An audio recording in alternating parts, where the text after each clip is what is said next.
Hey, man, we're having so much fun with Susan Jeffers, Feel the Fear and Do It Anyway. And here we are in chapter 9. Just nod your head, say yes. So, lots of fun stuff, lots of highlighting in here by me, lots of great attitude adjustments. And what did you guys pull out of the content?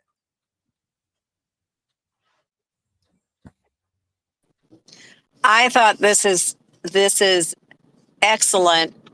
Just everything about it, and especially coming to the point where he talks of Frankel. That we'd already been through his book, and it was such an excellent thing to be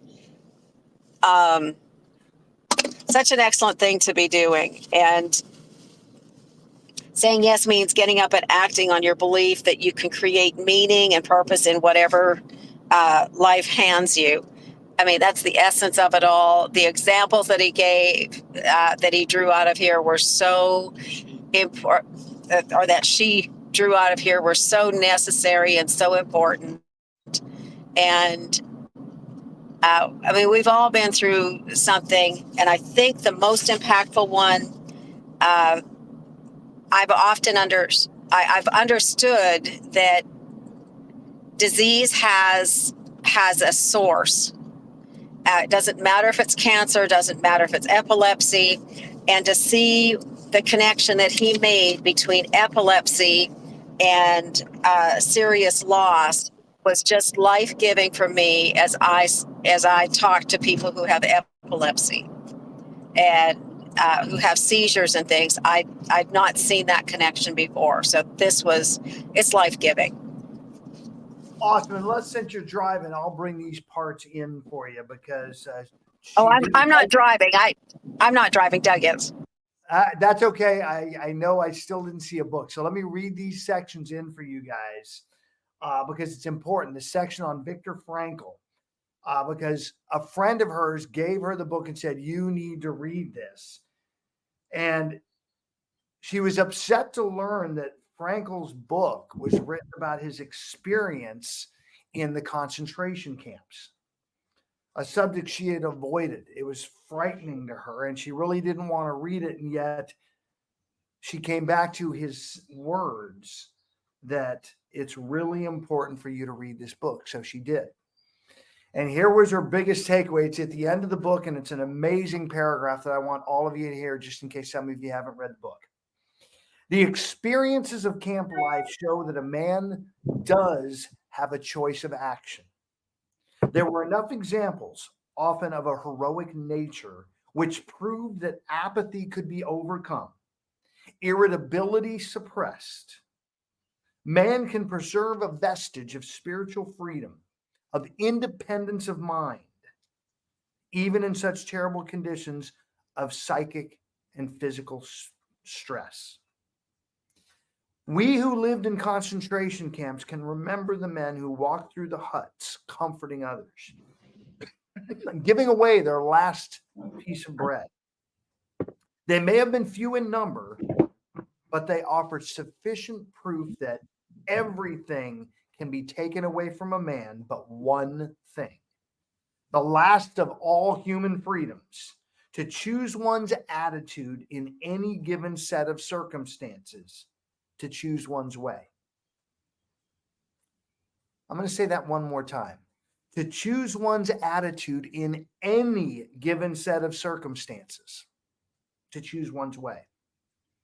The way in which a man accepts his fate and all the suffering it entails, the way in which he takes up his cross, gives him ample opportunity, even the most difficult circumstances, to add a deeper meaning to his life.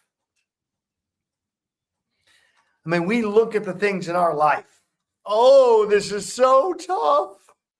I have to make phone calls every day, and people are scary. And then we get in touch with what real hardship looks like through Viktor Frankl's work, through Chad Hymas's work. There's so many examples out there of people that have it a lot worse when we just step back and look than any of us, either in this room or maybe watching this online. And so I challenge you guys, dive into this portion of saying yes, of nodding your head and saying yes, just like someone like Viktor Frankl did in much worse circumstances. What else are you guys pulling out of the content? I got something to add, Coach. Yes, sir. Page 136 just says, saying yes means letting go of resistance and letting in possibilities that our universe offers and new ways of seeing the world. It means to relax bodily, to calmly survey the situation, thereby reducing upset and anxiety. Saying no later on says no. Saying no means to block, to fight, to resist opportunities for growth and challenge. Saying no creates tension, exhaustion, wasted expenditure of energy, emotional fuel, or worse, it creates apathy. So this was hit me hard because over the weekend, I have a 2-year-old daughter, as you know, and we went from the crib. I asked Ez, my wife, hey, do we want to put the little change it up from the crib down to like the little to make it like a bed. And you can see she's like, oh, she felt that. And then you know what? She surveyed the situation. She's like, you know what? Yeah, let's do it. You know, because it was anxiety because now she can come on, she can get out of the bed, but you can feel it in her body where she was like tensed up a little bit, but she's like, you know what? Let the opportunities in. Said yes. It was like, you know, because if she would have said no, it would have resisted opportunities for growth and challenge for our daughter, right? So it was really cool to those words and for it to hit home with that example that just happened this weekend. And you'll get even more as you get more kids. I mean, one of my favorite examples as a parent, man, with our firstborn Lauren, we baby gated everything. We put locks on all the cabinets. We shared all the medicine was away. We put special locks on the doors. We spent a lot of money with consultants baby proofing the house. And then Ryan came along 19 months later. And you know, we did quite a bit of that, not a lot, but some. And then my youngest Riley came along 19 months later, and we're sitting down in the living room watching TV, and we hear thump, thump, thump, thump, thump, thump, thump, thump. And we looked at each other and went, huh, Riley learned about stairs today. It's just, you know, as we grow and we start learning that maybe the world isn't such a scary place and that everybody needs that room to grow, magic can happen. And so, man, I just love that you brought this in, Caesar. I love that your experiences. It's been fun to be a part of this 2-year transition with you, where you were, you know, free balling, having a great time, and then you're having an even better time having a daughter in your life. It's pretty darn cool stuff. So, what else you guys have?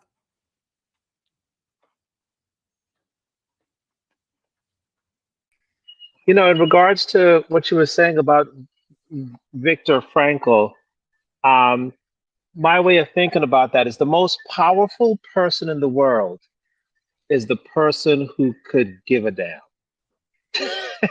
And here's what I mean by that. If I don't care what you think about me, or if I don't care what, if I'm not caring about your impact on me, you have absolutely lost your power. The guards in the camp thought they had power over him. All they had was physical power. Mentally, he was as free as a bird. You want to fight? And that's where our power comes in. It is. You know, so often we care too much. I mean, okay, let's go to making calls. What's this person going to say about me? What are they going to think about me? What are they? But if you don't care, and you're like, look, I'm doing this to make money for my family, and I'm not letting you impact me. How you doing?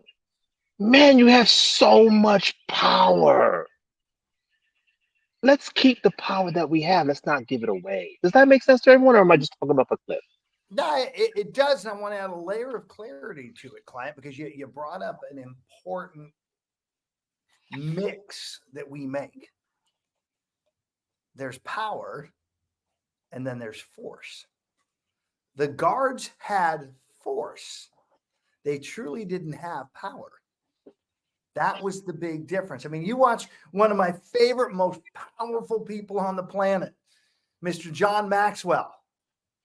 If any of you have ever done any training in communication, in speech work, and stage work, talking about being on the stage, using your body language, working the room, going to different parts of the audience, John Maxwell sits in a chair and talks and has more power than almost any other speaker I've met. Chad Hymas sits in a wheelchair and talks, and by many is considered the most inspirational person on the planet. They've got power. They've got authority. By the way, authority from a higher power. That's really what they're bringing in versus force. How many times, guys, in a situation, be it personal or business, you're trying to enforce your power, and what you're really doing is just forcing your will. What else you guys pulling out of the content? There's a great book, by the way, actually titled that, Power versus Force. I listened to the audiobook and I highly recommend it. Well, hold on. Since you're recommending it, I've got my Renegade Mindset leading list. I'm just adding. I have about 3 years of reading for us already in my happy little list here. Awesome. Yeah. And I've just added that one. Thank you. Yeah, Evelyn.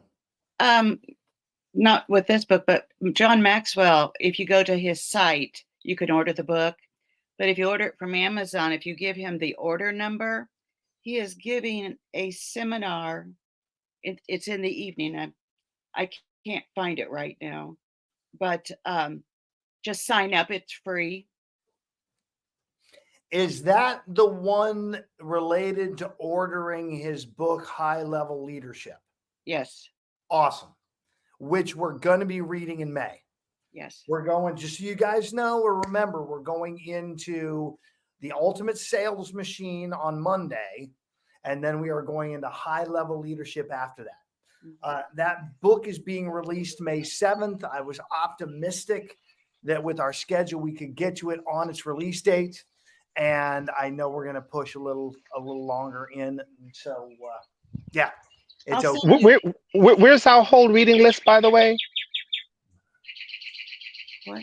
Oh, okay. All right. Hey, I want to say one thing about power and force. I remember I was talking to my brother who served in the Marine Corps. And for the military, force is when you go and you send the missile and you blow up something. But he said it's amazing how just a warship being off coast, where people can see it doesn't do a thing.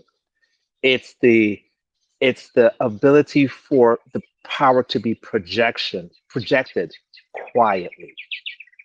I just never forgot that. Awesome. Love it, love it, love it. What else you guys have?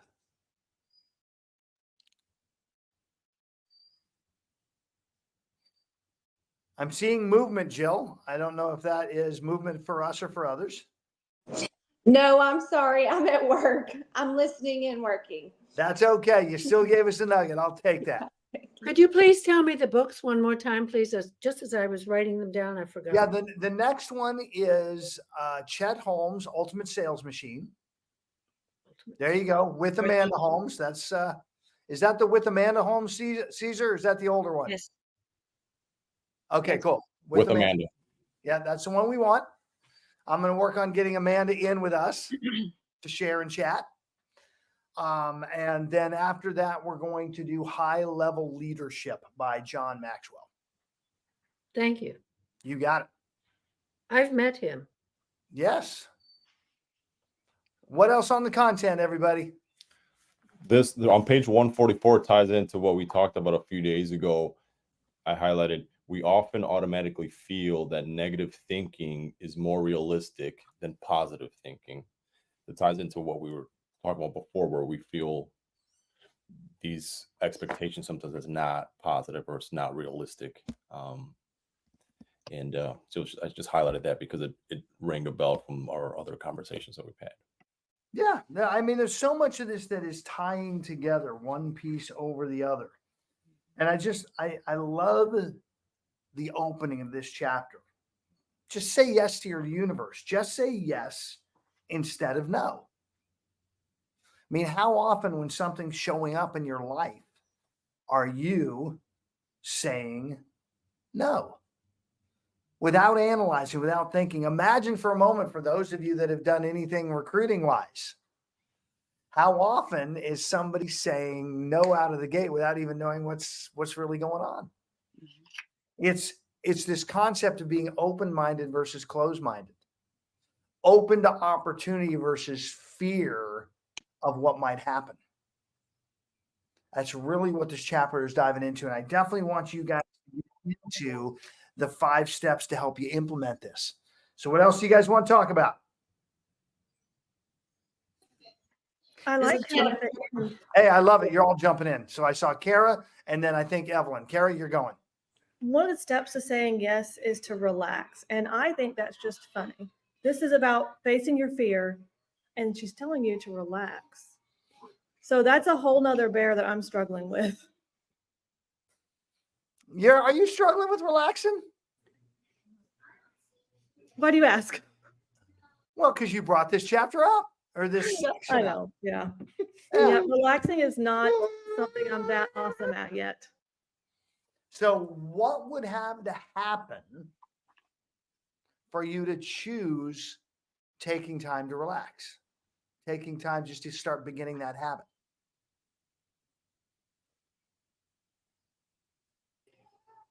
I don't know. If you did know, what might it look like?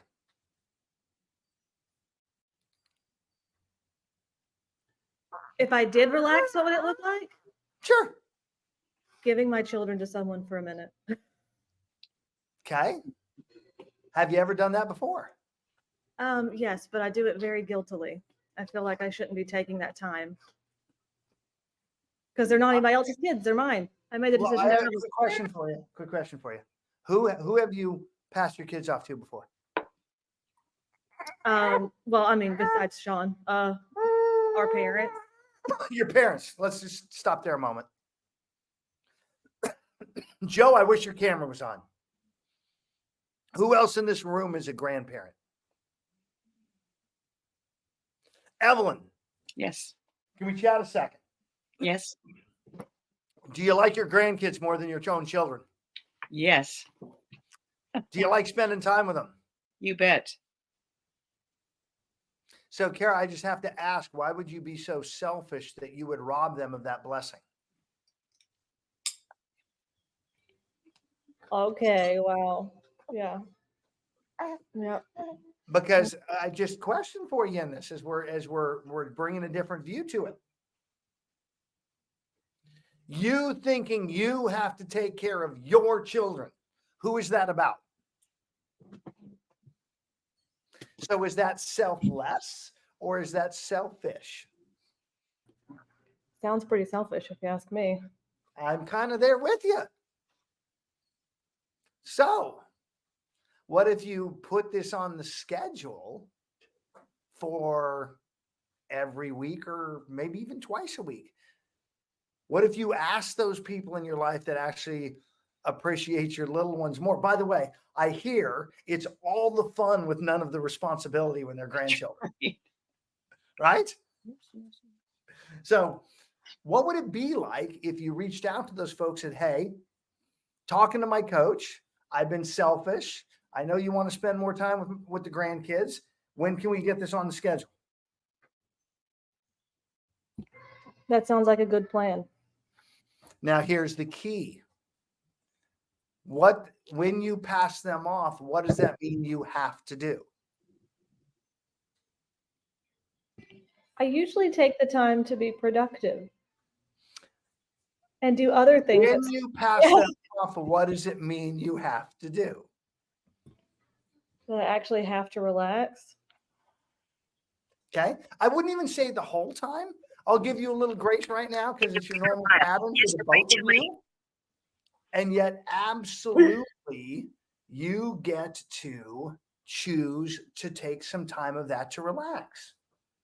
Whatever that looks like, go do whatever you ladies do to relax and enjoy yourself for a little bit. Not the whole time. I'm okay with that.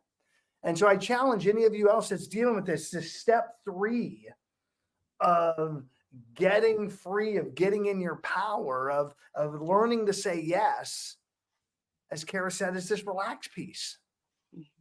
And it's got to be built into your life. And guess what? It gets to be on your schedule on a regular basis. And all of a sudden it becomes a part of life. Pretty cool. Thank you, Kara, for playing. And then Evelyn, you were speaking up too, correct? Well, yes, I just love her 5 how to do's: create awareness, launch consciousness, using the time and the principle, looking for ways to create value. So each one of those is a step, and they were all ahas to me, because I thought, oh, well, yes is easier to say, and it puts you kind of in a stressful situation because a lot of times you wouldn't or don't. And yes means yes, you will, and yes, you'll learn, and very interesting. Absolutely. By the way, I want to stay with this with you a minute, Evelyn, because Okay. how many steps were in this process? 5. And of all the writings, which one was the biggest, had the most writing around it? Oh, 5. And what was number 5?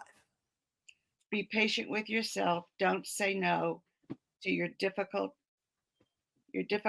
in saying yes.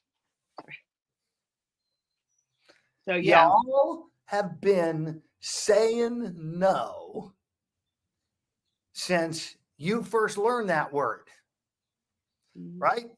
How many Yes. of you with really small children, you tell them to do something, they don't speak a lick of English other than that one word, and yet they give you back a no, don't they? Because they're going to show you their power. Yeah. Yes. And you've had your entire life of this. So give yourself grace, give yourself patience. Know that all these things we're working on and have been in this room for 3 years is just a growth process, not a growth event. And when you again start leaning into the process, all of a sudden, a year from now, you'll look back and go, holy moly, my life is different because I am different. Okay? It's not going to be instantaneous. It's not going to be a magic pill. This is time on task over time, like everything else that really matters in life. What else you guys have? This is Jennifer.